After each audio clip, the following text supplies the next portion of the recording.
Shfaqja teatrale Këmisha e Lirisë me autor dramaturgun Arjan Krasniqi dhe në interpretim të aktorëve Safete Rogova, Kumrije Hoxha dhe Iqballi Qena u prezantua sot në Qendrën e Kulturës Jone Dugaxhinit në Klinë. Kjo ngjarje u realizua fal iniciativës së Rjetit të Grave të Kosovës dhe bashkëpunimit me Drejtorinë për Kulturë, Rini dhe Sport të Komunës së Klinës. Nën kryetarja e Komunës së Klinës, Marqe Tanushi Selmanaj, theksoi rëndësinë e këtij aktiviteti për ndërgjegjësimin shoqëror dhe kulturor të komunitetit. Ajo gjithashtu u shpreh mirënjohje ndaj organizatorëve dhe aktorëve për përkushtimin e tyre.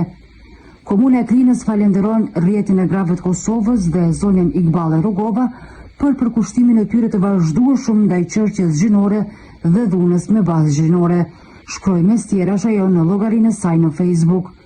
Shfaqja Këmisha e Lirisë sjell në skenë 3 perspektiva të grave që përballen me forma të ndryshme të dhunës. Përmes një qasje emocionale dhe profesionale, ajo synon të nxjisë dialog me vetëdijsim rreth dhunës me bazë gjinore, një fenomen ende i pranishëm në shoqëri.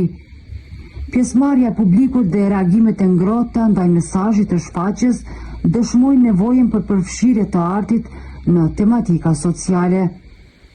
Komuna e Klinës ka shprehur angazhimin për të vazhduar mbështetjen për ngjarje të tilla që fuqizojnë zërin e grave dhe të drejtave të tyre.